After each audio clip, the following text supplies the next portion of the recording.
Picture this. You are standing on the tee box of this pristine, dew-covered par 4. Oh yeah, the perfect morning. Exactly. The birds are chirping, the breeze is gentle off the coast, and it feels like the picture of just total untouched nature. Right. But then you grab a loose thread on the sleeve of your sweater, you pull it, and suddenly that whole illusion just completely unspools. Oh wow. Yeah, the grass rolls back like a carpet, and underneath you don't find dirt. You find like miles of glowing fiber optic cables, massive server farms crunching algorithmic data, and these high-stakes corporate financial contracts binding the whole thing together. I mean, it's essentially the Matrix, but instead of dodging bullets, you're just trying to hit a pitching wedge over a bunker. Ha! That is the perfect way to look at it. Welcome to today's deep dive. Our mission today, as of April 20th, 2026, is to explore this massive high-stakes transformation happening in the world of golf right now. It really is massive. It is. Because the game you play on the weekends and the one you watch on Sunday afternoons is currently caught in this incredible tug of war between, unprecedented technological advancement and extreme financial turbulence. Well, we have a really dense stack of sources to guide us through this landscape today. We really do. Yeah, we're pulling from recent tournament leaderboards from Fox Sports and the LPGA. We've got financial reporting on sovereign wealth from The Guardian, official golf ranking updates from Sky Sports, and some incredibly detailed market reports. Lots of data. Tons of data on artificial intelligence, simulators, and sponsorships from GitNux, Fortune Business Insights, and Sponsor United. So to kind of ground all of this, let's jump right into the immediate on-the-course reality. Yeah, let's do it. If you were watching Live Golf Mexico City this past weekend, you saw an absolute masterclass. Oh, completely. Jon Rahm secured this commanding 6-shot victory, finishing at 21 under par, and his team, Legion the 13th, they built a historic 19-shot lead by round 2. Which is just wild. A 19-shot lead at the professional level is almost unheard of. I mean, that is the largest margin at any point in Livy history. Yeah. They were practically playing a different sport out there at Club de Golf Chapultepec. They really were. Yeah. I mean, from a purely athletic standpoint, Rahm and his team are operating at the absolute peak of the sport right now. No question. But that dominance on the course is creating a really fascinating contrast with what's happening off it. Okay, let's unpack this. Okay. Because while Rahm is hoisting trophies and popping champagne, the ground underneath the entire league is effectively experiencing a 9.0 magnitude earthquake. Yeah, it's a massive shift. According to the reporting from The Guardian, the Saudi Public Investment Fund, or PIF, which has been the sole financial engine behind Livy Golf since its inception, is reportedly cutting off its funding for the league. Right. And if we look strictly at the financial reporting and Saudi Arabia's Vision 2030 policy, we can actually see the mechanism behind this shift. Right, the why. Exactly. Up to this point, LIV has been operating with a massive burn rate. We're talking roughly $100 million a month just to keep the league running. $100 million a month? Yeah. That is staggering. It is. That covers purses, massive upfront player contracts, event logistics. Total PIF investment into LIV is projected to cross $6 billion. Wow. But under Vision 2030, Saudi Arabia is, they're reprioritizing their sovereign wealth spending.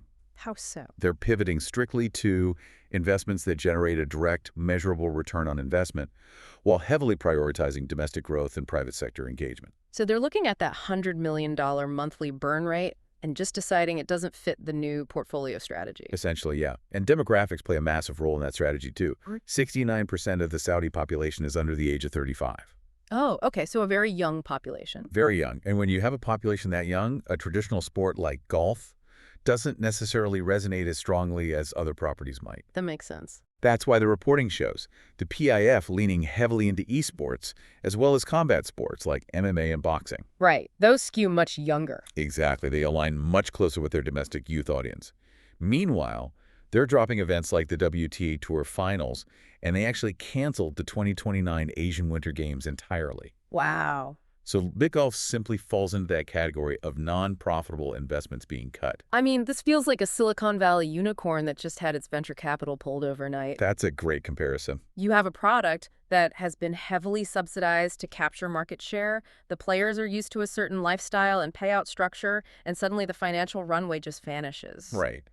Are they seriously expected to bootstrap a global sports league from here on out? Well, Livy CEO Scott O'Neill sent a memo to staff recently, essentially trying to calm the waters. I bet. Yeah. He stated they are operating, quote, at full throttle, and framed this as a natural evolution. He noted that they are actively exploring raising private money and bringing their individual teams to market for corporate ownership. But raising private equity requires showing a clear path to profitability. And Levy is fighting battles on multiple fronts that really complicate that. Okay, cool. Look at the whole saga with the official World Golf Ranking, the OWGR. If your players aren't officially recognized as the best in the world, the product loses a ton of value. Yeah, the OWGR situation is a perfect example of this structural friction. Just this week, the OWGR board, led by Trevor Immelman, issued a unanimous ruling. Right. For the first time since Levy launched in 2022, they are going to award ranking points to Levy events starting this season. Which, I mean, sounds like a win for Levy on the surface until you actually read the fine print. Exactly. They are only awarding points to the top 10 finishers, including ties, at each Illy event. Right, it's a drastic limitation. It fundamentally breaks how traditional golf tournaments are scored for rankings. I mean, if you finish 11th at a Levy event, you get the exact same number of points as the guy who finishes dead last in 57th place. 0 points. 0. Levy issued a statement calling it entirely unprecedented, arguing that it disproportionately harms players who consistently perform at a high level. Right. If you shoot 4 under par and finish 11th, getting 0 points makes absolutely no sense to them. But the OWGR's rationale is based entirely on structural math. They categorize Levy as a small field tournament. Okay. Their argument is that Levy's fields are capped at 54 players, which is significantly smaller than the standard 75-player minimum. Oh, I see. Furthermore, they don't have a cut line to weed out the bottom half of the field mid-tournament. And there is a lack of meritocratic pathways. Meaning what, exactly? Meaning players are mostly there via guaranteed multi-year contracts rather than qualifying week to week based on performance. Oh, right. It's a closed loop. Exactly. So the OWGR believes that restricting points to the top 10 is the only mathematically equitable way to compare a closed-shop LV event against a traditional tour event where 150 guys are, fighting for their livelihoods. Man, it is a fascinating standoff.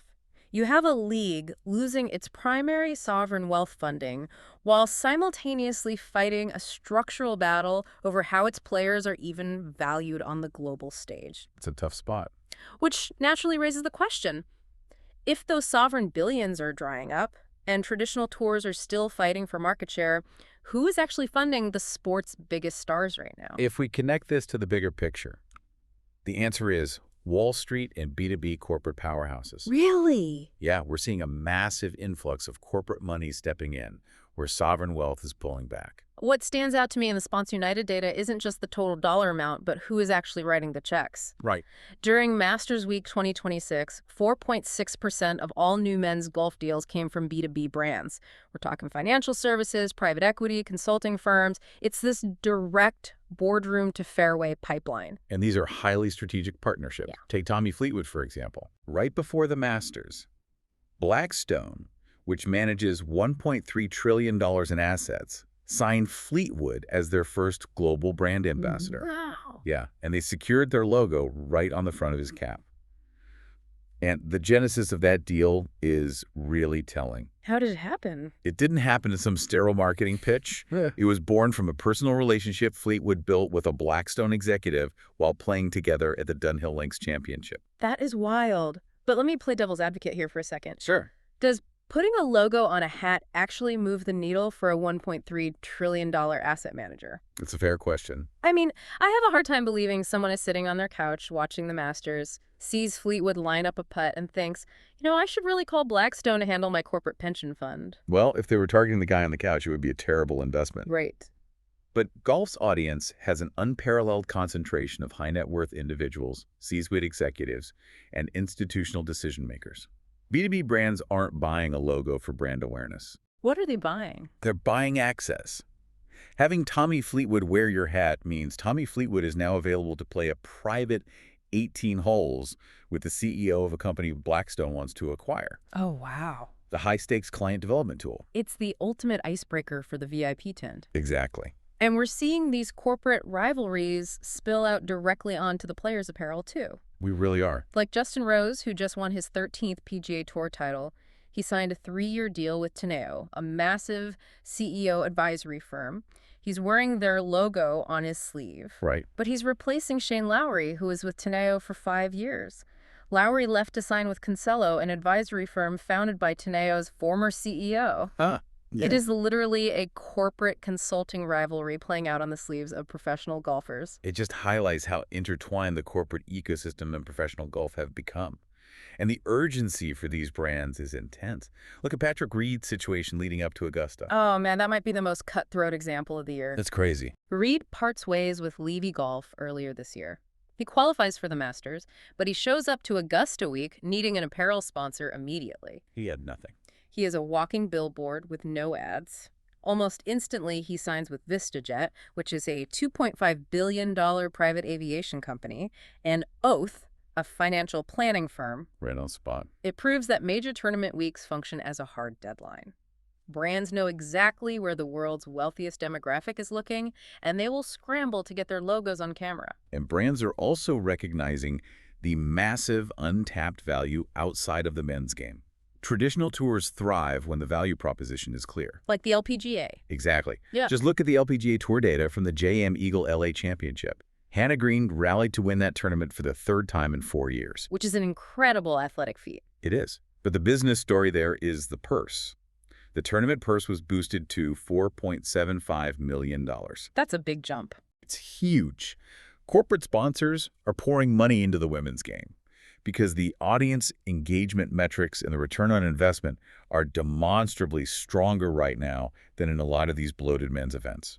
Okay, so while Wall Street is spending millions to reach the 1% in the VIP tents, Silicon Valley is spending billions to democratize the game for the other 99% in their garages. That's a great way to frame it. Because the corporate money pouring into golf isn't just about watching the pros play, it is funding a massive technological revolution that is fundamentally changing how you, the listener, play the game. Oh, absolutely. The digitization of golf is moving faster than almost any other recreational sport right now. It's everywhere. The GetNext data on artificial intelligence in golf provides a really clear roadmap of where this is heading.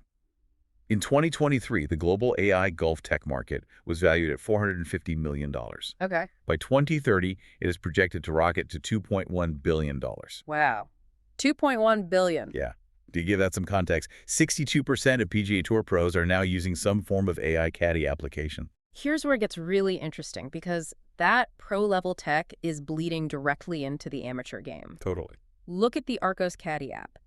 Their data shows it helps 78% of its users shave at least 5 strokes off their average score in just 6 months. 5 strokes is massive. It is. I mean, historically, dropping 5 strokes meant months of expensive lessons and hitting thousands of range balls.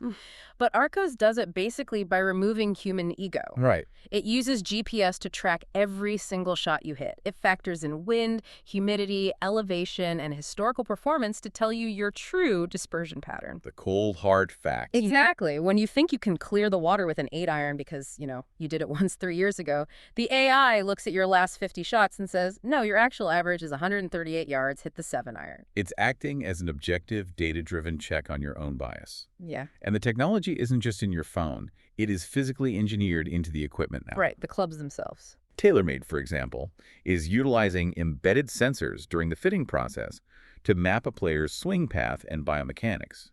The AI then dynamically optimizes the loft and center of gravity for that specific player. And what's the result of that? It's adding an average of 8 yards of distance, just from AI optimization. That is insane. And Callaway is doing something similar with club design. They aren't having humans draft club faces anymore. No, not at all. They're using supercomputers to run machine learning algorithms that iterate thousands of prototype designs, testing stress points and aerodynamics in ways a human engineer never could. Right. They're milling driver faces to 1/1000th of an inch to maximize ball speed, even when you hit it off the heel or the toe. They're essentially engineering the human error right out of the swing. Yeah.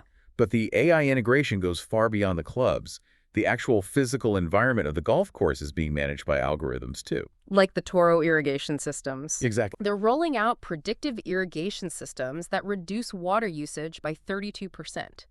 And it does that by pulling in real-time meteorological data, soil moisture levels, and topographical maps to water only the exact square footage of grass that actually needs it. It's incredibly efficient. And DJI drones are flying over fairways, scanning for divots and turf diseases in real time. It's like stepping onto a modern golf course is no longer just a walk in the park. No. You're stepping into a giant outdoor supercomputer.